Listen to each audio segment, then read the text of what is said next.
All right, Nightmare Zone boys. No intro this time because I have been waiting the night out for a relevant quest. I don't want to just sit around all day waiting for a quest to appear that might not appear. And we got a quest. The zombie veterans want a gun. I'm going to give them a gun. And that should make them an ally. And when they become an ally, that means I should be able to recruit them. And then I should be able to complete the base, and that should mean this is the final episode of the Fox Returns to Nightmare Zone series.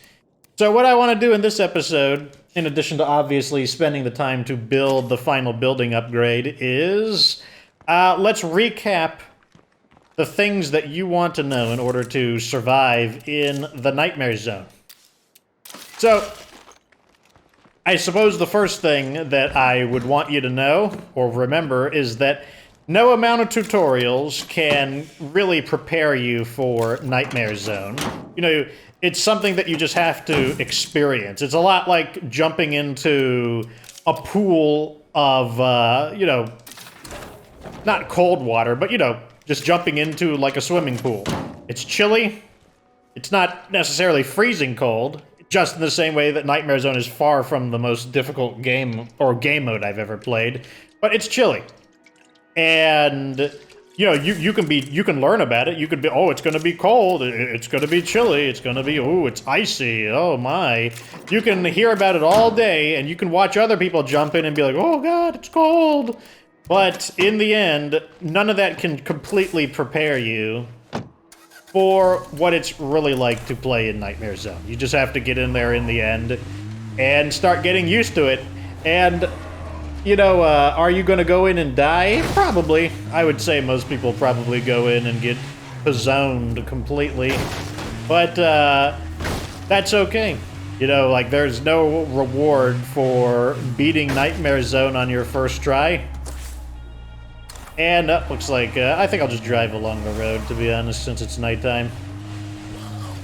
No need to be silly. So yeah, you just go in.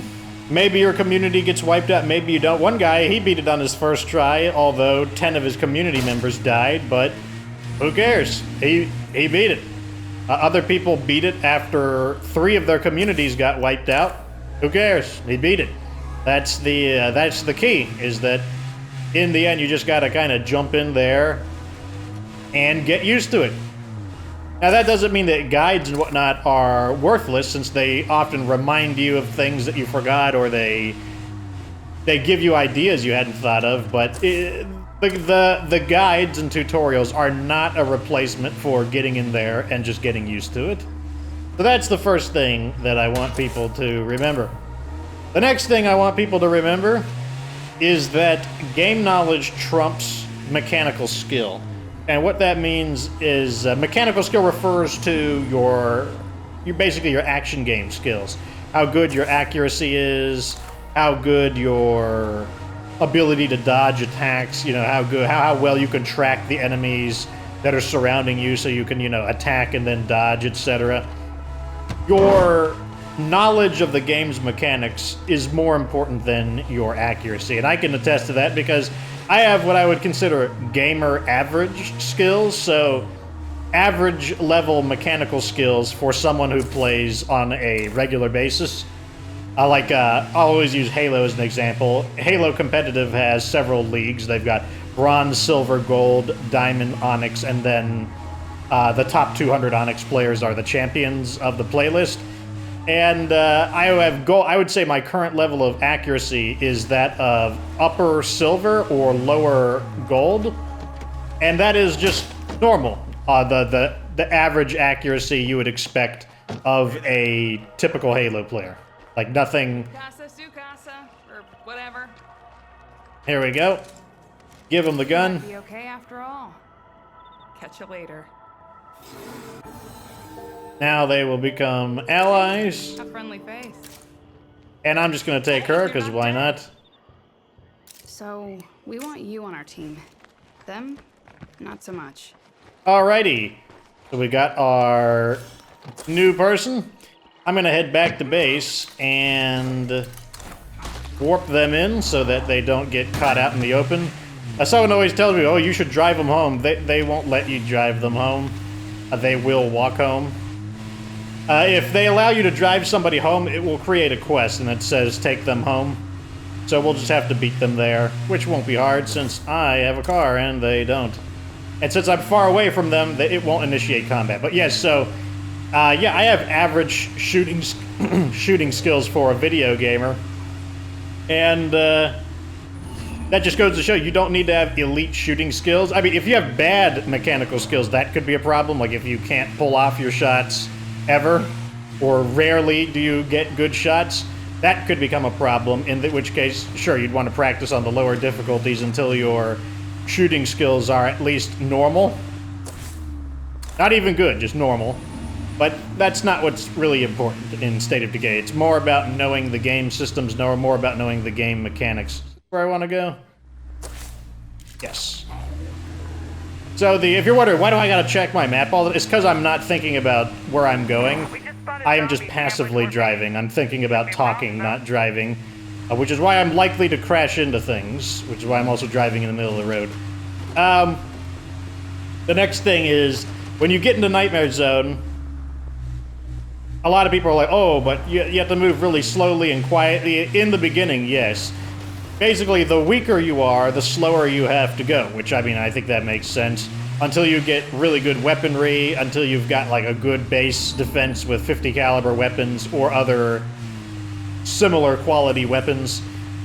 Yes, you're gonna have to go slow. That's just the nature of the game. Now, some people don't like that. It's, like, too slow paced. That's fine. You don't have to like it. There's no requirement for that. But, let's lure this feral away. I don't want to deal with him during the siege. Though the probability of him showing up is pretty high. And I do have a shotgun though, so that's fine. We're just gonna drive around to the back. Over here. Wow, our base is surrounded by a lot of jerks. We'll squish some of these guys. That guy should trip.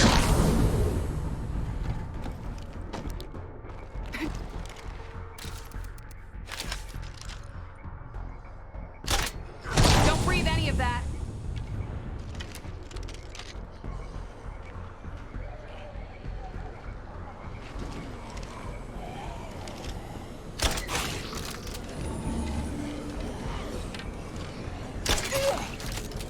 Interesting, this character is getting tired. But yeah, so, I mean, knowing that you need to go a little slower in the beginning of the game, that's honestly part of your game knowledge, just knowing that when you're weak, basically, there's a Magic the Gathering card that had a quote. I don't remember how it goes word for word, but basically it's like, the weak survive through cunning while the strong dominate with might. Beware of the small who become mighty, or beware the weak that become mighty. It's something like that. And, you know, that's really true. Like, when you're weak and when you're small, so to speak, you don't have the option, really, to overpower the game. So yeah, you have to survive through cunning, you have to survive through tactics and whatnot. And that's fine. Like there's nothing particularly wrong with that, it's just the way it works. Just remember, everyone fights. No Okay, let me go ahead and switch this new character in real fast. I don't think that's her. I think that's another area. This is the new character. Let me switch to you. And let me get that's for sure. some proper equipment, since I do believe that Farrell is going to wind up here. Which means I'm gonna want the shotgun and Assistance, people, we're under attack here. this.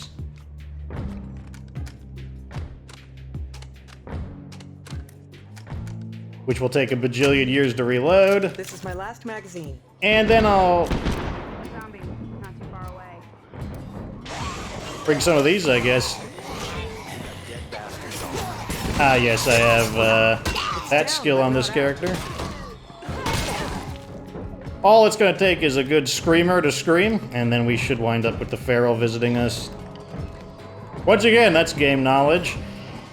Sound. I know I've stressed it many times, but sound is a relevant part of this. Oh.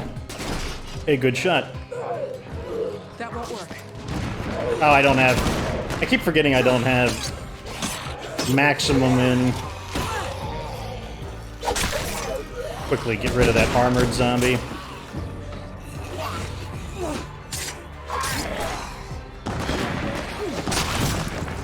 These fucking sets just never stop. Keep hitting them. That's it. Ah, here he is. Not happening. No, you don't.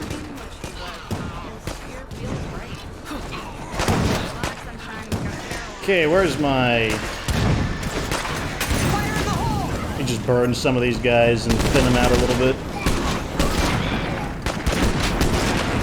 That's the end of him. Oh, good. Somebody knocked the screamer down for me. How nice of them.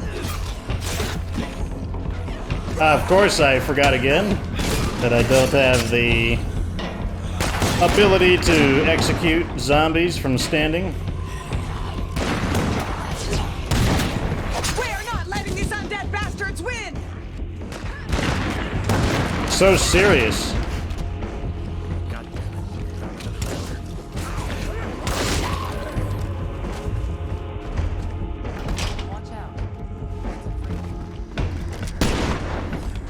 Really, I can't believe that wasn't it. Yep, you stand in that, bloater cloud. We made it through. Nice work, everyone. Yeah, I'm impatient. Let's just blow that up.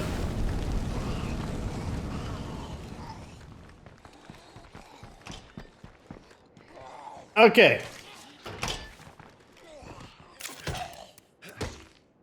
Someone asked if I'm going to do the legacy. Probably not. I don't like doing the legacies. I find them to be extremely boring. Because you got to wait for the missions to appear, and then they're not very fun either. I find them to be some of the less compelling components of State of Decay too. So now that we have that, let's go ahead and go to our new character, who is Nikki. And we're going to go ahead and give Nikki the book on computers. Right here. Shit. I think I actually just... And now that she has the book on computers, we can make this upgrade right here. Which is the last upgrade that we need to max out the base. We need shit to build with, that's it. Yep, don't worry. I'm gonna unload all those rucksacks that we have. One more. There we go. And now we're stocked back up. Everything is good. Okay, let's rearm, and I guess I'll go out on patrol while I discuss the elements of the game that you would want to know. Where is my... yeah, I need to have the other character give me her crossbow. Guinevere. So... Be quiet, computer. So... Sound is probably the most important thing in the game. I would say you can always learn more about sound. There's always going to be something that, oh, I didn't notice that until more recently. Oh, just leave me alone, you stupid zombies. And the only way to get used to sound is, one, like I said, you can obviously watch the series I've done where I will periodically talk about sound. But honestly, the main thing is you need to just keep your ears open, and you need to, like, listen to the different sounds, and try to, like, pay attention to them, and try to memorize what they sound like. And if you get, like, ambushed or something, like, you want to think about, like, why did you get ambushed? Like, why did it happen that way? And was there a sign that you could have missed? You can make assumptions. Even if your assumptions wind up being incorrect, it's better to kind of, like, contemplate, like, why something happened the way it did, and potentially be wrong, than it is to just kind of like blindly go through the game. Like, that's a really big part of figuring things out. Alright, let me bring some of this stuff just in case I want to burn some guys. That. I think I'll heal myself.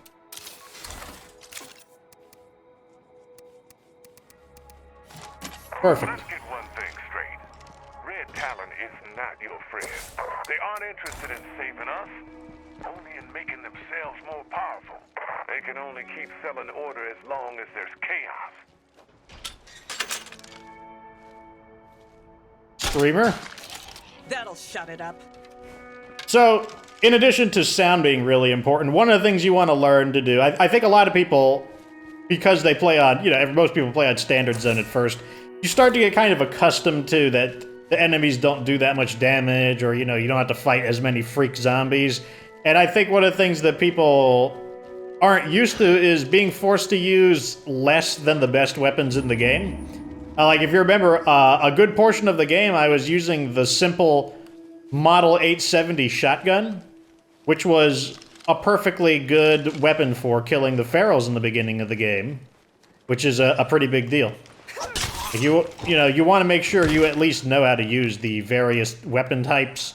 You want to make sure you're able to capitalize on a potentially great weapon that you might have not realized how good it was because you mainly used like the really good weapons. Like, people mainly talk about, oh, I got my M4X SSW, or I got my Eternal Guards Infinite Rage.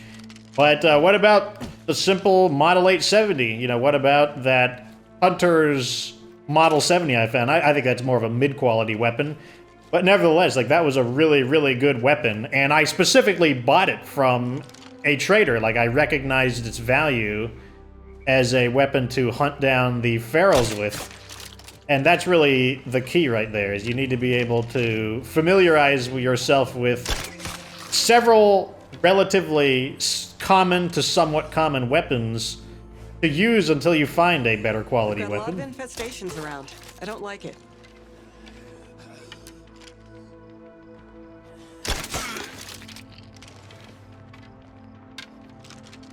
Okay, give me my ammo.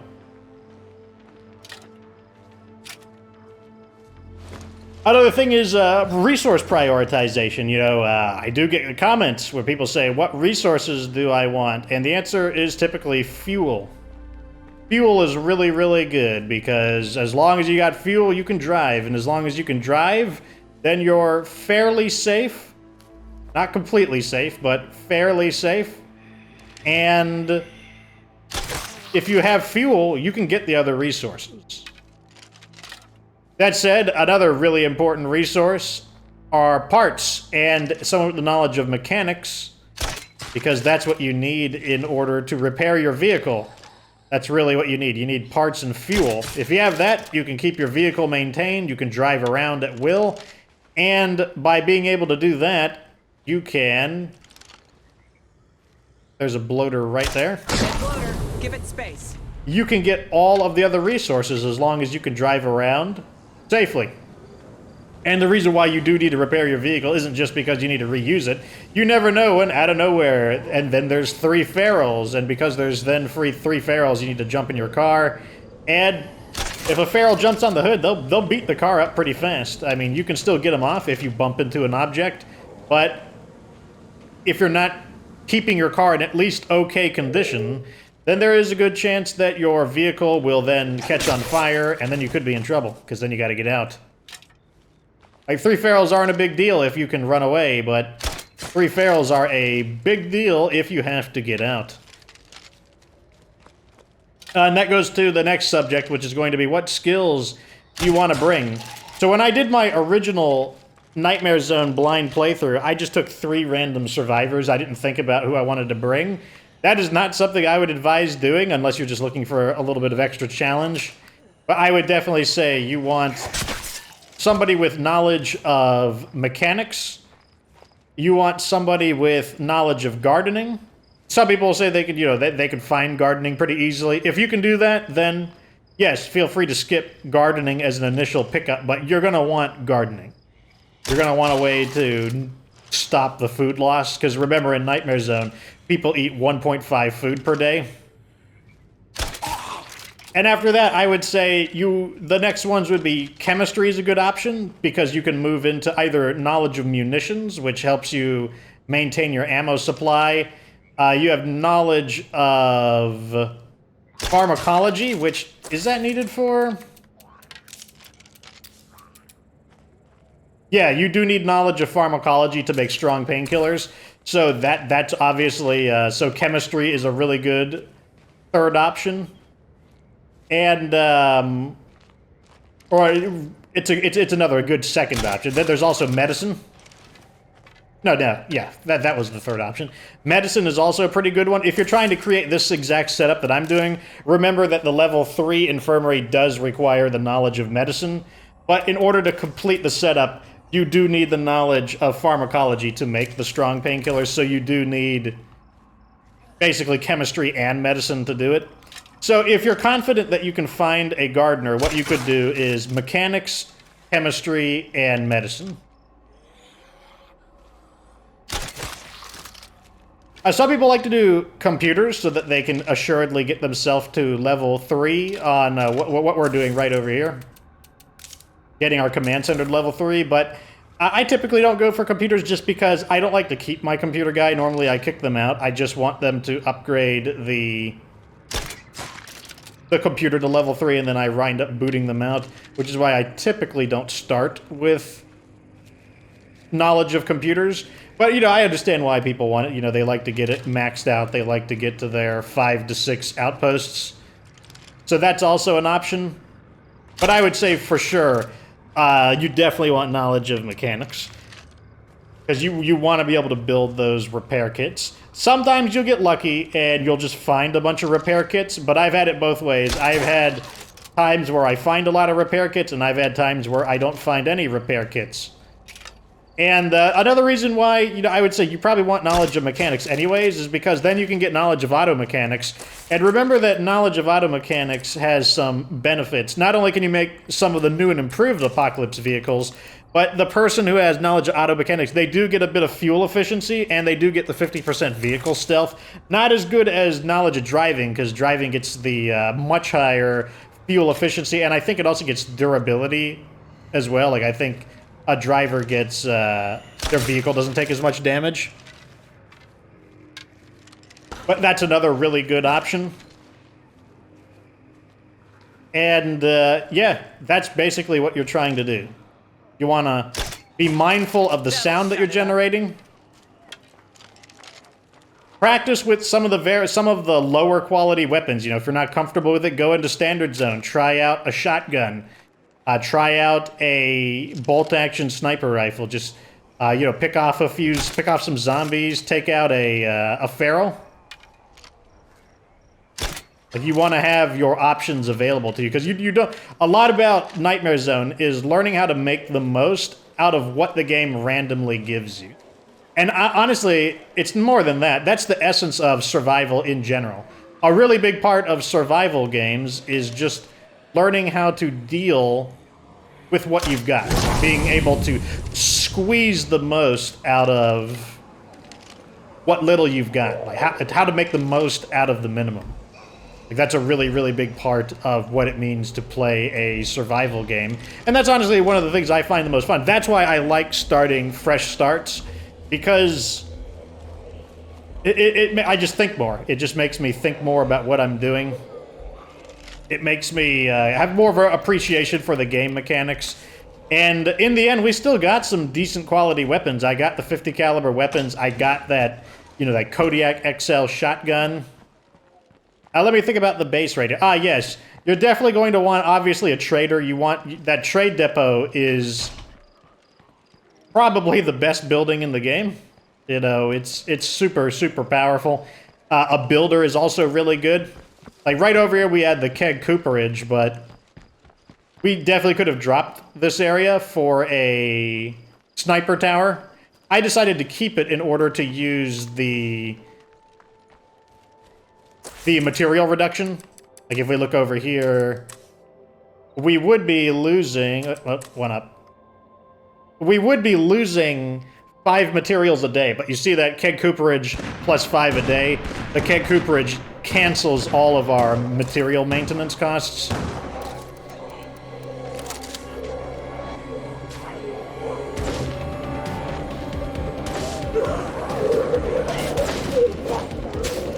Oh. That won't work. Nope. Doing his charging attacks. Come here.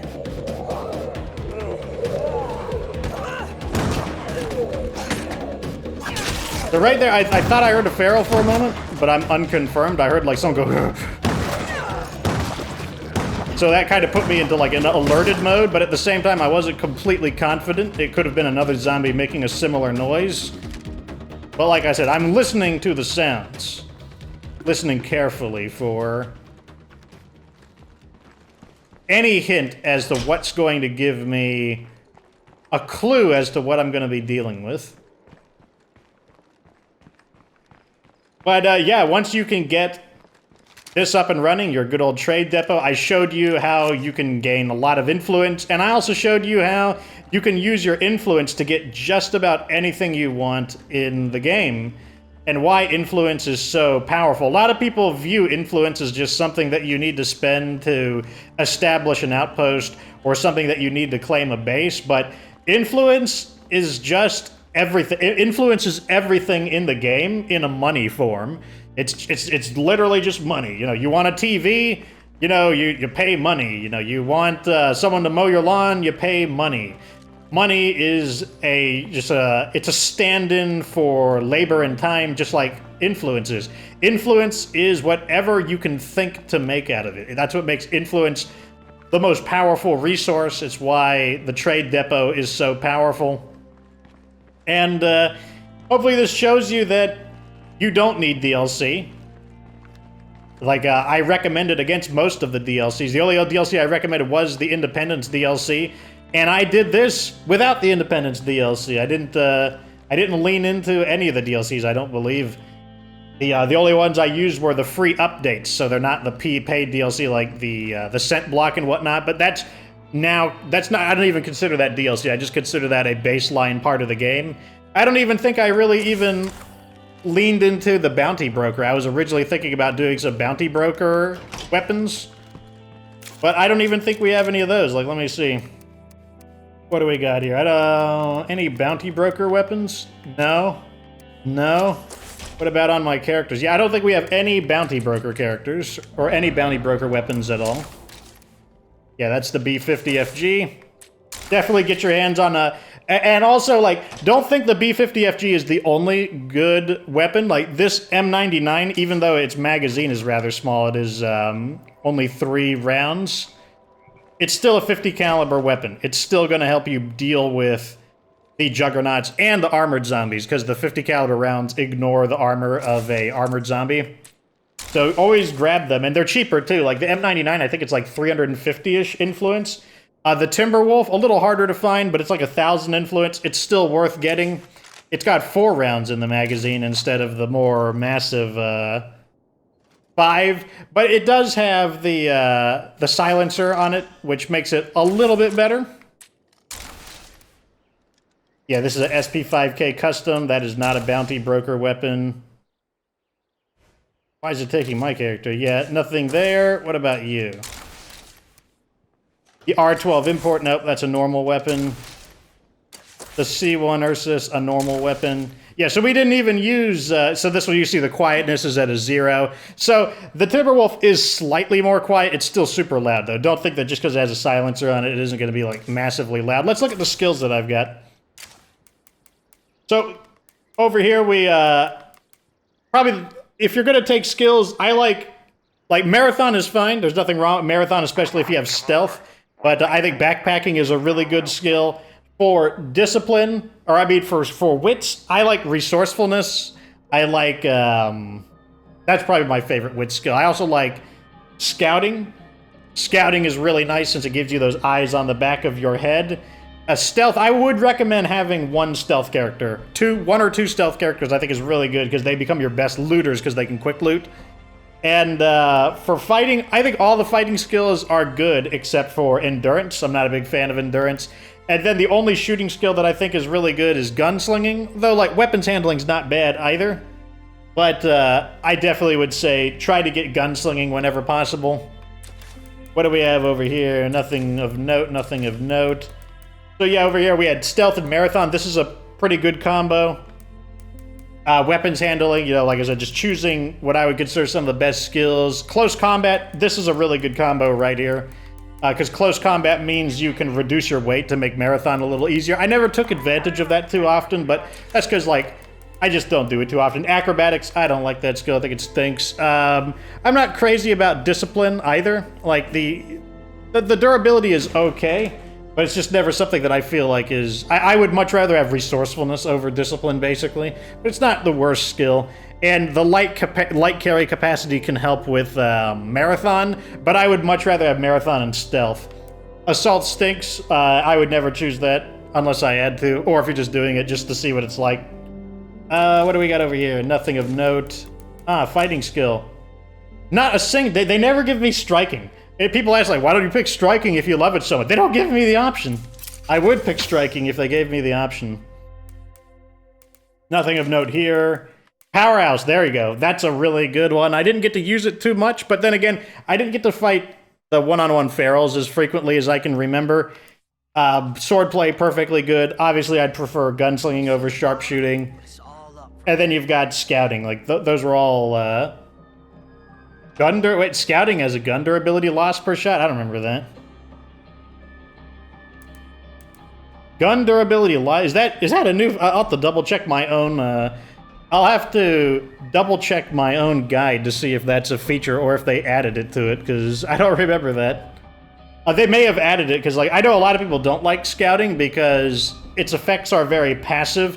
And yeah, I would say on Standard Zone, this skill is trash on Standard Zone.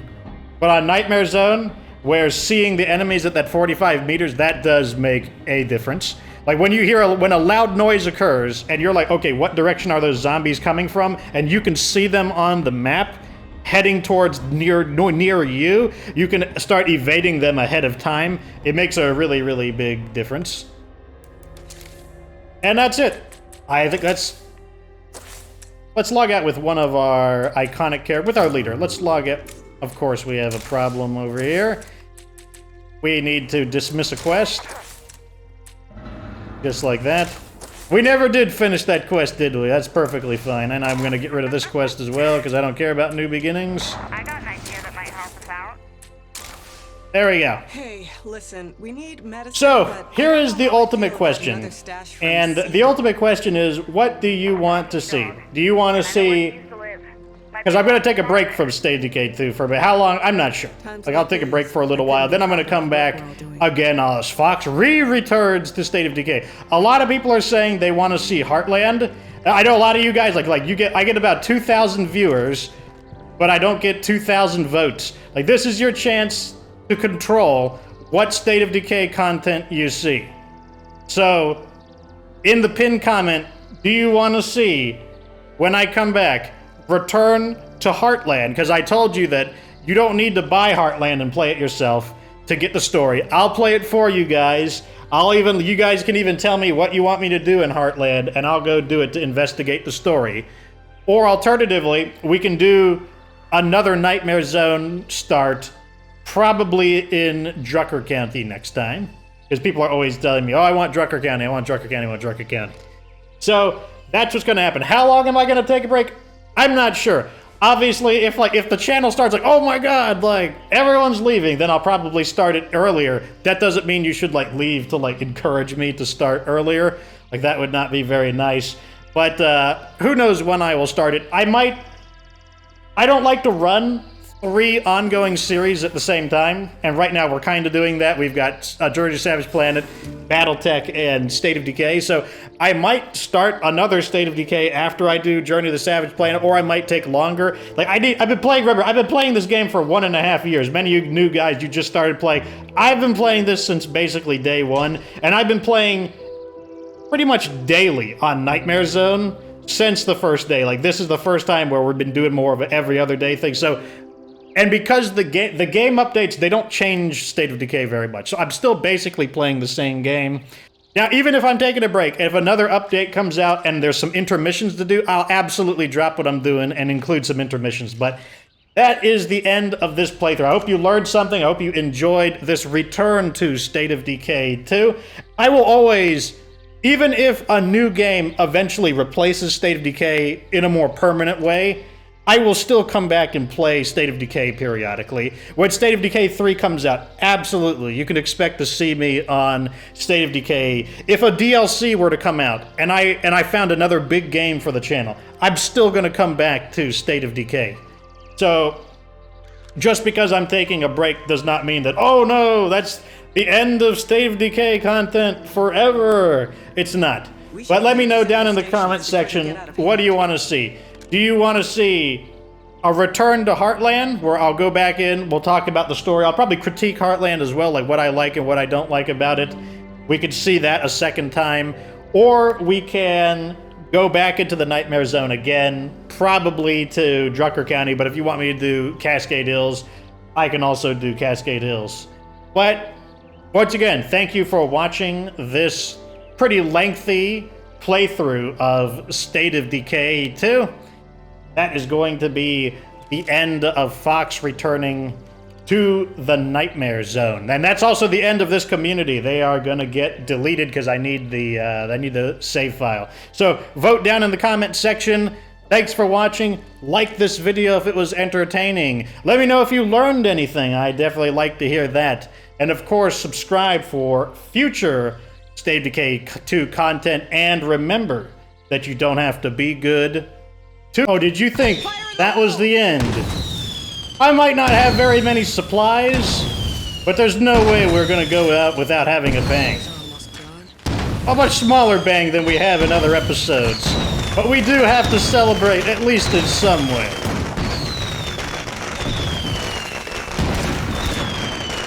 So who's gonna come over to visit? Huh?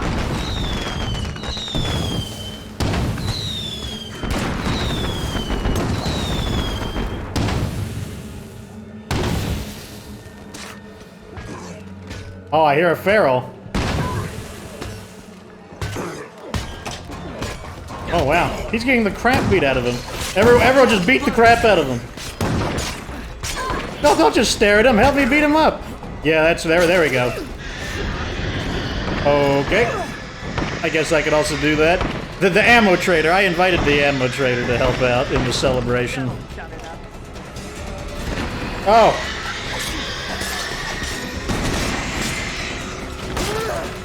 I see the ammo trader can't hit the screamer that's like right in front of her.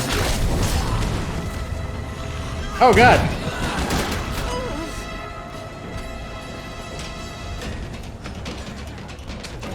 Have some of these giant boomy things. Oh god. I didn't know they had any knockback or impact. These things suck. I can't stand them. I mean, I guess they're really loud, but who cares?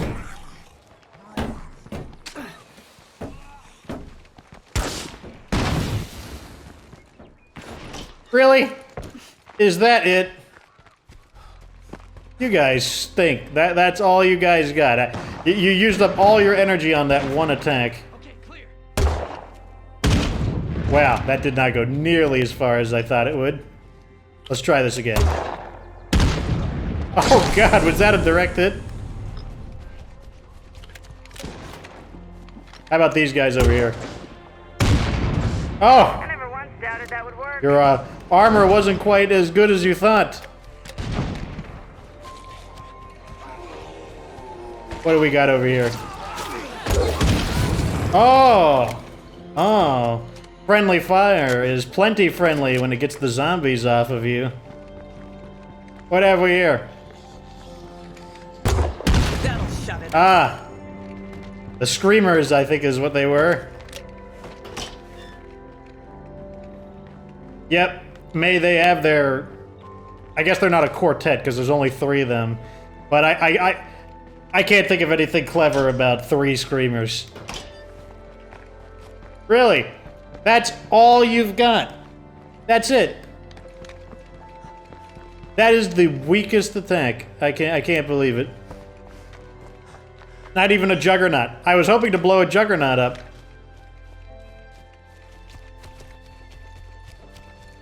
Oh well. Well, like I said, I don't have like 9,999 influence, so all I could do was call in that one thing of independence gear in order to set some fireworks off. That's that, though. That's our celebration. Thanks for watching, guys.